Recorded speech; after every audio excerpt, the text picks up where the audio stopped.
আসসালামু আলাইকুম রহমতুল্লাহ। ধন্যবাদ মুশফিক ভাইকে যে আজকে একটি সুন্দর বিষয় সম্পর্কে আমাকে প্রশ্ন করেছেন যে দলিল দলিল মানে তথ্য, যে প্রমাণ, তাই না? তথ্য কি সত্য? আর সত্য কি কখনো তথ্য? সত্য তো তথ্য না, আর তথ্য সত্য না। মানে কোনটা? চাক্ষুষ সত্য যেটা। এখন আমি দেখলাম এই বোতলে পানি আছে, এটা চাক্ষুষ সত্য, দেখছি। 10 মিনিট পর আপনার সাথে আমার বাহিরের রাস্তায় দেখা হইল, আমি আপনাকে বললাম বোতলে আধা বোতল পানি দিয়ে খাইলাম, আর আধা বোতল কে খাইল? তাই আপনি ওই রাস্তায় বাহিরে এইটা কি পাইলেন? তথ্য পাইলেন, কিন্তু সত্যটাকে বলে আপনি দেখলেন না, সত্যের একটা তথ্য পাইলেন।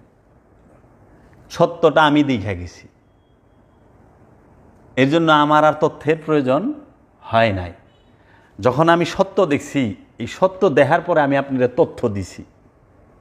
সত্য না দেখলে তথ্য দেওয়া যায় না, দলিল দেওয়া যায় না। কিন্তু বড়ই দুঃখের বিষয়, এখন অন্ধরা কানারা না দেখেই দলিল দিতেছে। আপনি কই পাইলেন? অমুক হুজুরে, অমুক লেখকে, অমুক গবেষকে, অমুক আল্লামায় কইছে, এর কিতাবে এত। আচ্ছা, উনি কই পাইল? উনি আবার লিখছে অমুক আল্লামা, অমুক গবেষক, অমুক লেখক উনি কইছে। কই পাইল? বলছে অমুক অমুকে, অমুক অমুকে, কালা কালা, এরকমও বলে। তো এই যে যারা বলতেছে, এরা একজনও সত্যকে দেখে নাই, এদের কাছে তথ্য পৌঁছাইছে। কিন্তু সত্য যে দেখছে, এরকম যাইতে যাইতে যায় দেখি লাস্টে আল্লাহর রসুলই বের হয়। তাহলে সত্য দেখতেছে কে? আল্লাহ রসুলে, ইসলাম ধর্মের বিষয়ে। আচ্ছা, সত্য দেখতেছে কে? বিজ্ঞানীতে। সায়েন্সের বেলায় বিজ্ঞানীতে সত্য দেখতেছে, কিন্তু বিজ্ঞান যে পড়তেছে সেগুলো সত্য দেখতেছে না, সে সত্যের তথ্য জানতেছে। তাহলে সত্য আর তথ্য দুইটা দুই জিনিস। দেখা আর শোনা। তথ্য হইল শোনা যায়, দলিল শোনা যায়, দলিল পাওয়া যায়, কিন্তু ঘটনা যেটা ঘটছে, দলিলটা কি সেই ঘটনাটা দেখা যায় তথ্য দিয়া? যেরকম আমরা শুনছি যে পুরান ঢাকায় আগুন লাগছে, হোটেল পুড়ে গেল,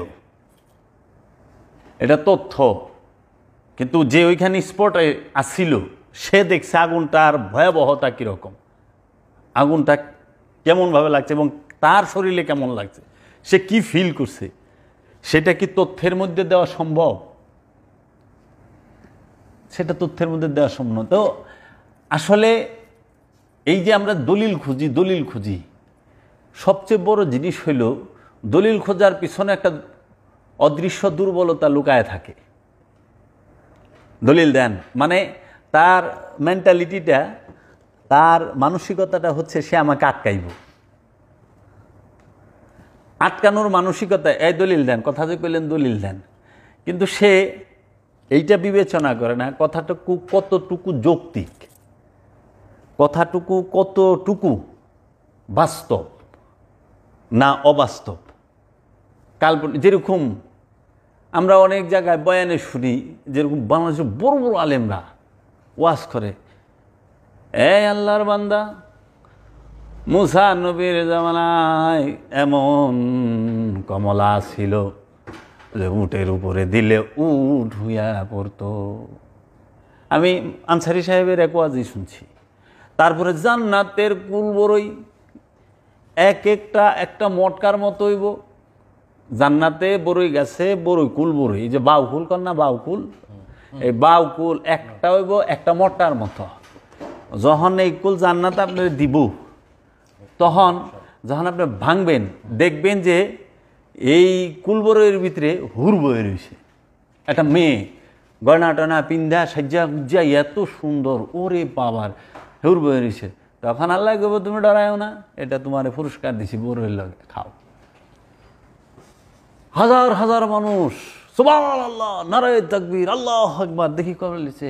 আমি আশ্চর্য হয়ে গেলাম যে এই যে বাস্তবতা কিংবা এর সত্যতা কিংবা এর বিবেচনাটা এই একটা মানুষ করলো। সে কিন্তু তথ্য দিল, এখন তার কাছে দলিল চান, সে কিতাব দেখাই দিব। এখন যে আপনাকে এই বইটা দিছে সে কতটুকু দেখছে? আমরা তো দেখি যারা বিভিন্ন ইতিহাস লেখে, যেরকম অনেক ইতিহাস, দ্বিতীয় বিশ্বযুদ্ধের ইতিহাস লিখছে, অনেক মানুষ আছে যে দ্বিতীয় বিশ্বযুদ্ধের অনেক পরে জন্মাইছে, কিন্তু দ্বিতীয় বিশ্বযুদ্ধের ইতিহাসগুলি সে লিখছে। আবার আমরা দেখি উমাইয়া আব্বাসিয়া রাজবংশের আমলে যে হাদিসের কিতাব লিপিবদ্ধ হয়েছে, এখন যারা হাদিস বলছে কিংবা যে হাদিস সংগ্রহ করছে সে মহানবীর আমলেরও 200 বছর 250 বছর পরে জন্মাইছে, কিংবা 200-250 বছর পরে হাদিস লেখা শুরু করছে। তো 200-250 বছর, এটা কিন্তু একটা বিশাল গ্যাপ, বিশাল গ্যাপ, যে 2টা জেনারেশন 3টা জেনারেশন চলে যায়। আবার দ্বিতীয়ত কথা, যখন এটা লিখছেও তখন একটা সাহাবিও জীবিত ছিল না, একটাও না। তার মানে এই যে দলিলটা সে দাঁড় করাচ্ছে কারো থেকে শুনে, কিন্তু যে বাস্তব থাইকা উপস্থিত থাইকা নিজে কানে শুনছে সে কিন্তু ওইখানে নাই, তার লাগুর পায় নাই। এখন আপনি একটা কথা আপনার বাবার থেকে সরাসরি শুনছেন, এখন আপনার বাবা চলে গেছে, কিন্তু ওই কথাটা আমি আপনার থেকে শুনছি, কিন্তু আপনিও চলে গেছেন। এখন আমি যেটা কমু সেটা কি সত্য হবে না তথ্য হবে? এর জন্য বলছে ইনফরমেশন, তথ্য, নলেজ, হ্যাঁ, এডুকেশন, বিদ্যা, এটি জ্ঞান না। উইজডম আর নলেজ কখনোই এক না। একটা হলো সৃষ্টির জ্ঞান, আর একটা হলো অনুসরণের জ্ঞান, অনুকরণের জ্ঞান। একটা হলো সৃষ্টির জ্ঞান। এর জন্য বাবা জাহাঙ্গীর বলছে যে কবি নজরুল, রবি ঠাকুর, লালন শাহ, পাঞ্জু শাহ, দুদ্দু শাহ, হাসান রাজা, এরা আসছে সৃষ্টির জ্ঞান নিয়ে। বাবা জাহাঙ্গীর আসছে সৃষ্টির জ্ঞান নিয়ে। তারা কিছু দিছে, সৃষ্টি করছে, নিজের থেকে উদ্ভব হয়েছে। আবার এই রবি ঠাকুরেরই উপন্যাস ঢাকা ইউনিভার্সিটিতে পড়ানো হচ্ছে, তাই না? তারা কি সৃষ্টি করতেছে না রবি ঠাকুরের অনুকরণ করতেছে? অনুসরণ করতেছে। তাহলে যে পড়ে আর যে পড়াটা দেয় সে কি এক না? ছাত্র আর গুরু কি এক না? মহানবী কোরআন দিয়েছে আর আমরা কোরআন পড়েছি। তফাৎটা কই? মহানবী দাতা, আমরা গ্রহীতা। তা আবার সবাই গ্রহীতা না। আবার আমরা মহানবী দেওয়া কোরআন আমরা বুঝি না ডিকশনারি ছাড়া। আমরা বুঝি ডিকশনারি না হলে, এখন অনুবাদ না হলে আমি তো বুঝি না, কিচ্ছু বুঝি না। কে বুঝে? কোন আলেম সাহেব বুঝে যে বাংলাদেশের যে অনুবাদ নাই, উনি সরাসরি আরবিটা বুঝে, কারণ ওনার ভাষা আরবি না তো। তাহলে আমার কয়টা উপায় নিতে হচ্ছে? ডিকশনারি, গুরু, দুইজনই, লুগাত এবং গুরু। তাহলে পরে মহানবীর কিন্তু ডিকশনারি নিতে হয় নাই, মহানবীর গুরু নিতে হয় নাই। যে দেয় একটা বিষয় ভাইজান, ধর্ম বিষয়টা যেটা, সেটা হচ্ছে একান্তই বিশ্বাসের উপর বেসিস করে চলে। আপনি যে ধর্মের প্রবর্তক হন না কেন, যখন সেটা সমাজে এস্টাবলিশ করতে যাবেন নিশ্চয়ই কিছু তথ্য দিবেন তারে। তথ্য দিয়ে তো আপনি প্রচার করবেন ধর্মটারে। এখন কোন তথ্যের উপর ভিত্তি করে যে টপিকস নিয়ে আলোচনা করতেছেন, যে কিসের উপর ভিত্তি করে আমি উপলব্ধি করব যে আপনার এই ইনফরমেশনটা, আপনার এই তথ্যটা এটা সত্য? আমি এটার কি দলিল আছে?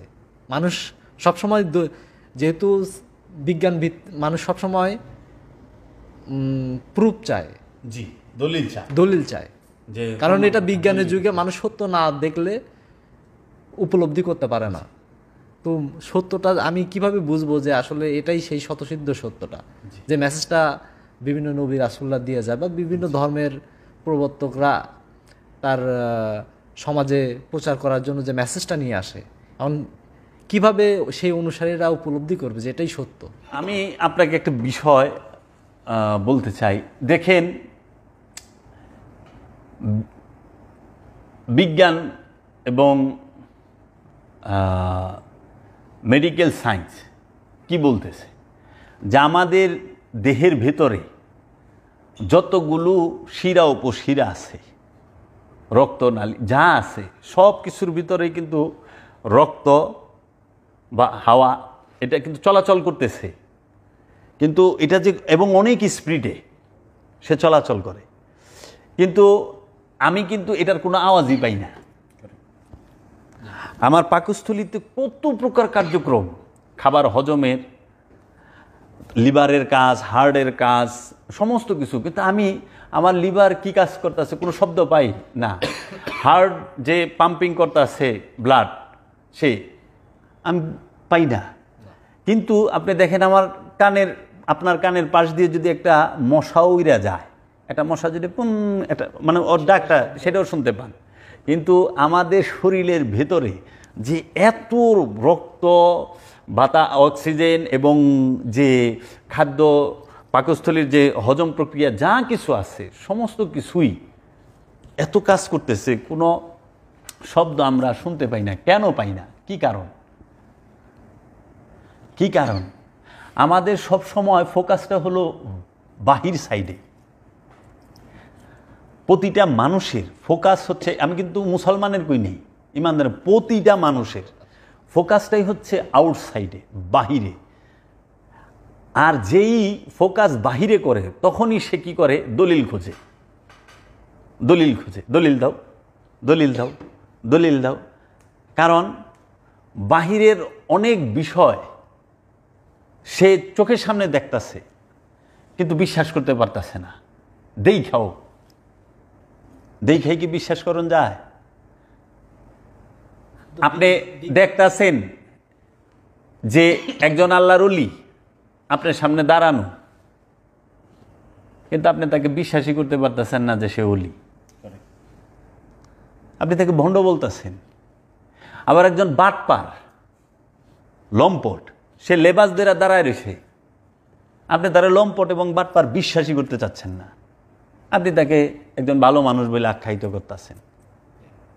তাহলে আপনি দেখলেই যে বিশ্বাস আনবেন এবং দেখলেই যে বিশ্বাস করবেন, সেটার কোনো নাই। কিন্তু দলিল সবসময় লাগে যারা অনুমানে চলে, তাদের অনুমানে যারা চলে, অনুমানের উপরে তাদের দলিলের প্রয়োজন হয়। যাদের নিজের উপরে আস্থা নাই, যার কাছে নিজের ভেতরের খবর নাই, তার কাছে দলিলের প্রয়োজন। যেরকম, আচ্ছা, আপনার নফস সম্পর্কে আপনি কি জানেন? যদি একজন আলেমকে জিজ্ঞেস করেন কিসের নফস, হ্যাঁ নফস আমি, আচ্ছা নফস মৃত্যুর স্বাদ গ্রহণ করতে বলেছে, হ্যাঁ, তো নফস সম্পর্কে আল্লাহ এত কিছু বলল, আপনি কে বলেছে এত কিছু বলেছে? কি বলেছে? আচ্ছা, নফসকে চিনতে হবে, ধ্যান করতে হবে, সাধনা করতে হবে। এই কোথা থেকে আসছেন আপনি? আমাকেই বলা হয়েছে। কোথা থেকে আসছেন? এটা তো হিন্দুয়ানি কথা। কোথায় পেলেন আপনি এই হিন্দুয়ানি কিচ্ছা কাহিনী? এই ধ্যান, এটা হিন্দু? আচ্ছা, আশ্চর্যের বিষয়, এখানে আবার হিন্দু আমদানি এলো কেমনে? খেয়াল করেন, কথা রাখুক যে আপনি যে কথাটা বললেন হিন্দু আমদানি হইল কীভাবে? আহানে আমি যদি বলি ভাইজান এই দেহটা, দেহ আছে এরকম, আরে হিন্দুরও দেহ আছে, আমারও দেহ আছে। হিন্দুর দেহেও যে সমস্ত অঙ্গ প্রত্যঙ্গ আছে, আমার দেহ। হিন্দু কি দেহের উপরে নির্ভর করে? না। তাহলে আমি নফস সম্পর্কে যখনই আপনাকে জিজ্ঞেস করি, আমি সাধনা সম্পর্কে যখনই আপনাকে জিজ্ঞেস করি, তখনই আপনি বলেন কি? দলিল কই? দলিল দেন। আচ্ছা, দলিল দেওয়া হইল, সূরা তাওবা আছে, সূরা তাওবা 2 নম্বর আয়াত, ফাসিহু ফিল আরদি আরবাআতা আশহুর। না না, এটা ওইটা বলা হয় নাই, এটা ওইটা না, এটা অন্যটা। এখন আপনি কি করবেন? সেই দলিল দিতেছেন, তাও বিশ্বাস করতেছে না, ওই অলির মতো চোখে দেখতেছে এটা সত্য, কিন্তু মানতেছে না। তখন উনি কি করব, কতটি হাদিস, কতটি এজমা কিয়াস, বড় বড় আলেমদের কিতাবটা নিয়ে আসব। কিন্তু মূল বিষয়টা কি, যে সে একবারও এইটুক বোঝার চেষ্টা করব না, সে যে ধ্যান সাধনা, মুরাকাবা, মুশাহেদার কথা বলল, মেডিটেশনের কথা বলল, আসলে বিষয়টা কি। আমি যেহেতু প্রথম শুনলাম, এই জায়গাটায় আমি জাস্ট একটা বিষয় আর একটু ক্লিয়ার হওয়ার জন্য, দরকার নেই, আমার সাউন্ডটা যাবে। বিষয়টা হচ্ছে, মানে আমরা যখন বুঝতে পারছি সুফি দর্শন আত্মদর্শন, নিজেকে দেখার জায়গাটা সত্য, সবাই নিজের মধ্যে ওই সত্যটাও হয়তো উদ্ঘাটিত হতে অনেক সময় লাগে। তারপরেও যে নবী রসুল্লাহ যেরকম আসেন আমাদের জায়গায়, যে বার্তাগুলো নিয়ে আসেন, এবং আমরা বলছি যে ওনারা সার্বজনীন, মানে কিছু জায়গায় সবার জন্য বোঝার উপযোগী হয়ে ওঠে। আচ্ছা, সেটা যদি আমরা বুঝি, তাহলে যে দলিল, মানে সত্যি নিজের আত্মদর্শনটা আসলে সবাই পেয়ে যাচ্ছে না, তাহলে সাধারণের জন্য জেনারেলিও কি এরকম কিছু দলিল কি আসলে মানে যেটা বোঝার উপযুক্ত, বোঝার উপযোগী? যে আমার অনেক সময় আছে না, যে আমি আত্মদর্শন করতে গেলেও তো একটা লম্বা সময় দরকার। জি জি মানে চট করে আমি এমন না যে আমি 40 দিনে একটা মোরাকাবা করলাম, কিংবা 120 দিনে আমি কামাইল হয়ে গেলাম, সবকিছু জেনে ফেললাম। তাহলে বাকি যে সময়টা আমি নিজে ওই চূড়ান্ত সত্যের স্থিতি হওয়ার আগ পর্যন্ত, এই মধ্যবর্তী সময়টাতে আমি কিসের উপরে ভিত্তি করে বুঝতে পারবো? যতক্ষণ পর্যন্ত আমি সত্য দর্শন না করছি, ততক্ষণ পর্যন্ত আমি আসলে কিসের উপরে নির্ভর করব? মানে সেই হিসেবে যদি আমরা বলি যে দলিল, মানে ওইটা আসলে কোন দলিল, ওইটা আসলে কোন দলিল, কিংবা যদি কোনো কিতাবও হয়, মানে এরকম বইও হয়, যেমন ওই হাদিস গ্রন্থের ব্যাপারে যে সিয়াসিটা, হাদিসের অনেক গ্রন্থ আছে, বা যেহেতু বলা হচ্ছে এই 6 জন ইমাম অনেক বেশি পরিশ্রম করছে, ওনাদের জন্য ওনার একটা মানদণ্ড বানানো হয়েছে মন্দের ভালো হিসেবে দিয়ে, আচ্ছা আপাতত এইটা মানা যায়, অন্যদেরকে আমরা মানব। তো এই যে মানব, এইটা আসলে এই নির্ধারণটাও কে করতে পারে?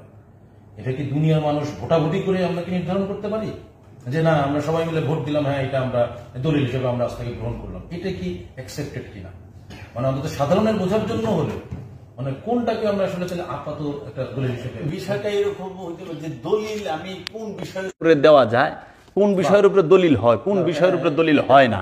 কারেক্ট। হ্যাঁ, যেরকম আপনি ফজিলতের বিষয়, এখানে আপনার দলিল অবশ্যই লাগবে।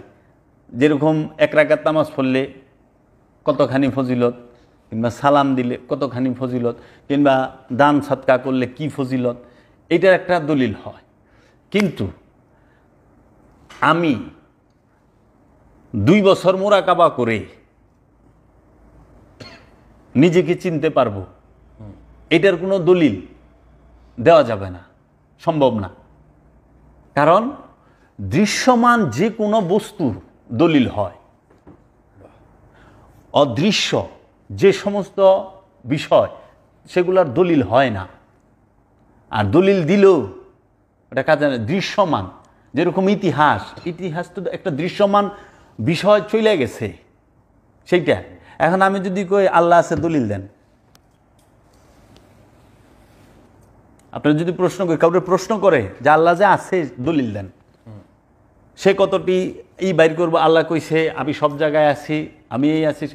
আরে এটা তো আমিও মানি যে সে সব জায়গায় আছে, কিন্তু সব জায়গায় যদি থাকে, এইখানে যেরকম সব আছে আমি সব দেখতেছি, কিন্তু তারে তো দেখতেছি না। এখন আপনি এখানে তো আপনার দলিলের দুম হারায় ফেলাইবেন। এখানে তাহলে কি আসবো? বিশ্বাস। আর সেই বিশ্বাসটা কি? আনুমানিক, অনুমানিক, যে হ্যাঁ আমি দেখি নাই কিন্তু আছে। এখন এই অনুমানের বিশ্বাসটাকে নিয়েই আমার সামনের দিকে অগ্রসর হইতে হবে, বাস্তব প্রত্যক্ষ দর্শন করা, দেখার, বিশ্বাস অর্জনের জন্য। যেরকম আপনি আহেন যে ভাই কি আপনি এই দেহ বলে আপনি না, না ভাই এই দেহটা আমি না, তাহলে আপনি কি? নফস হইলে আমি, নফসটা দেখান আমারে। কি দলিল দিবেন? 2-4টা দলিল দিবেন। নফস আছে, কুল্লু নফসুন যায়কাতুল মউত, প্রত্যেক নফস মৃত্যু। আর যদি মৃত্যুর দলিল দেখান, মৃত্যুর দলিল মৃত্যু ছাড়া দেখান যাইব? দলিল দিয়ে কাগজের এই কিতাবের পাতার লাইন দিয়ে কি মৃত্যু দেখান যাইব? মৃত্যুর দলিল মৃত্যু নিজেই। এর জন্য মৃত্যুর দলিল কোনোদিন বই দিয়া দেওয়া যায় না। মৃত্যু হবে এইটার দলিল বই দিয়া দেওয়া যায়। মৃত্যু হবে এইটার দলিল আপনি বই, কোরআন, হাদিস দিয়ে দিতে পারবেন, কিন্তু মৃত্যুর দলিল কোনোদিন বই থেকে দিতে পারবেন না। আল্লাহ আছে এইটার দলিল আপনি কোরআন, হাদিস দিয়ে দিতে পারবেন, কিন্তু আল্লাহ আছে এইটার দলিল আপনি কোরআন, হাদিস দিয়ে দিতে পারবেন যে আল্লাহ আছে, কিন্তু আল্লাহর দলিল আপনি কোরআন, হাদিস দিয়ে দিতে পারবেন না। সেটা দিতে লাগবে আপনার মুরাকাবা, মুশাহেদা। এর জন্য মহানবীরে যখন জিজ্ঞেস করছে যে ইয়ার হে মোহাম্মদ, ইয়ামন থেকে কিছু জাদুঘর, যে হে মোহাম্মদ, আপনি যদি আমাদেরকে আল্লাহ দেখাইতে পারেন তাহলে আমরা ঈমান আনব। তার প্রশ্নটা দেখছেন, আপনি যদি আল্লাহ দেখাইতে পারেন। এরা কিন্তু কয় নাই যে আপনারা যদি আল্লাহ আছে দলিল দেখাই পারেন তাহলে আমি ঈমান আনব। এই কথাগুলো ওরা কয় নাই। ওরা কইছে আল্লাহ যদি দেখাইতে পারেন আমি ঈমান আনব। সঙ্গে সঙ্গে দয়াল রাসূল সাল্লাল্লাহু আলাইহি ওয়াসাল্লাম তার পবিত্র জামা মুবারক একটু উঠায়া খালি এইভাবে দেখাইলো যে মান রানি ফাকাদ রা আল হাক্কা, যে আমাকে দেখছে কোনো সন্দেহ নাই সে খোদায়ের দেখা ফেলাইছে, জামারে দেখছে। তাহলে দেখেন, আল্লাহ আছে এইটার দলিল আপনি বুড়ি বুড়ি আনতে পারবেন, কিন্তু আল্লাহর দলিল আপনি বুড়ি বুড়ি আনতে পারবেন না। আচ্ছা, জ্ঞান সেটা আছে, হ্যাঁ, জ্ঞান সেটা নূর। আল্লাহ কি নূর, দলিল আনা পারবেন, কিন্তু নূর আনতে পারবেন আপনি? নূর দেখাতে পারবেন? নূরের দলিল দেখান যায়, কিন্তু নূর দেখানো যায় না। তাহলে দলিলটা কোন জায়গায় খাটে? দলিল খাটে হইল দৃশ্যমান জায়গায়, যেটা দৃশ্যমান। আপনি টিভিটা কিভাবে বানাইছেন? আমি এইভাবে বানাইছি। টিভি বানাইতে এই লাগে, এই দলিল। কম্পিউটার বানাইতে এই লাগে। মোবাইল বানাইছি এই লাগছে, এই যে দলিল। এমনি এমনি করো, এমনি এমনি লাগাও, এইটা। কিন্তু যে বিজ্ঞানী অনেক বছর সাধনা করে এই মোবাইলটা আবিষ্কার করছে, সেটার দলিল সে নিজেও দিতে পারবে না আপনাকে। যে এত বছর যে তার ভিতরে সে চিন্তা করছে, সাধনা করছে, সাধনা ছাড়া, গবেষণা ছাড়া কোনো সৃষ্টি হয় না। সাধনা ছাড়া, গবেষণা ছাড়া কোনো সৃষ্টি হয় না। যে মৌলবী সাহেব, যে পণ্ডিত সাহেব, যে পাদ্রী সাহেব, যে ধর্মযাজকরা বলে যে এই সাধন ভোজন এগুলা কিচ্ছু না, আর আপনি নিজেও সাধনা ছাড়া হন নাই। আপনার গর্ভধারিণী মা, সেও আপনার বাপের শুক্রাণুটারে গর্ভে নিয়ে 9টা মাস সাধনা করছে, তারপরে আপনার মতো এরকম একজন মানুষ জগতে আইছে। সাধনা ছাড়া কিছুই হয় না, কোনো সৃষ্টি সাধনা ছাড়া হয় নাই। হ্যাঁ, সাধনা ছাড়া একটা জিনিস হয়, সেটা হলো ধ্বংস। ধ্বংস হইতে সাধনা লাগে না ফেলে, এর লেগে উপরে যাইতে সিঁড়ি লাগে, উপরে যাইতে উসিলা লাগে, কিন্তু নিচে নামতে গেলে কোনো সিঁড়ি উসিলা লাগে না। কেমনে? আপনি এন থেকে 5 তলায় যাইবেন, বিল্ডিংয়ের সিঁড়ি দিয়ে যাওয়ান লাগবে 5 তলায়। আপনি এন থেকে 20 তলায় যাইবেন, 20 তলা বিল্ডিংয়ের উপর উঠবেন, লিফট দিয়ে যাইতে হইব। সিঁড়ি দিয়ে গেলে হার্ট অ্যাটাকের চান্স আছে, ব্রেন স্ট্রোকের চান্স আছে, অনেক সময় দুর্বল মানুষ হইলে। আচ্ছা, আপনি 1000 ফিট উঁচায় যাইবেন, তখন আপনার প্যারাশুটের উসিলা লইতে হইব, নাহলে হেলিকপ্টারের উসিলা লইতে হইব। আপনি আর উপরে যাইবেন, বিমানের উসিলা লওয়া লাগবো, আপনি ওখানে রকেটের উসিলা লইতে হইব। আর যদি মনে করেন আপনি আসমানে গেছেন বিমানে, চাইলেন একটু নিচে নামবেন, কোনো উসিলা লাগবো? দরজাটা খুলো, ধাক্কা দাও, চেয়ারায় নিচে আয় পারবো, কোনো উসিলার দরকার নাই। এর লেগে নিচে পড়তে কোনো উসিলা লাগে না, উপরে উঠতে গেলে উসিলা লাগে। যারা বলে উসিলার প্রয়োজন নাই, তারা বুঝতেই বুঝে নিচে যাইতেছে, আর যখনই বলবো যে উসিলা লাগবো, তখনই বোঝা যাবে উপরে যাইতেছে। তো বিষয়টা হলো দলিল খুঁজে সব সময় অন্ধ হয়। এর জন্য গৌতম বুদ্ধের জমানায় একজন অন্ধ আছিল। এই গল্পটা অনেকেই জানে যে গৌতম বুদ্ধের জমানায় এক অন্ধ আছিল, জন্মান্ধ। তখন তার কিছু বন্ধু আছিল, একই সাথে ছোট থেকে বড় হয়েছে। তো বড় হয়েছে পরে একসাথে বই রয়েছে। একদিন কইতেছে এক বন্ধু যে আজকে সূর্যটা যে উঠছে না, একদম রোদি খো করতেছে সব স্পষ্ট। তো ওই অন্ধ কয়, হে কেরা কইছে সূর্য উঠছে? কে কইছে সূর্য উঠছে? আচ্ছা সূর্য উঠে নাই। তখন যে গেলে চোখ আলা, অন্ধ না, 3-4 জনে কারণ আজকে সূর্য উঠছে। কি সূর্য? সূর্য হইতো নাই, উঠবো কই থেকে? কারণ সূর্য আছে, সূর্য এরকম বড়, সূর্য এরকম লাল, সূর্যের অনেক তাপ দে। তখন কইছে তুই যদি পারস, যে তুই যে কস আর সূর্য উঠছে, রোদ উঠছে, রোদ আমারে ধইরা দেখা।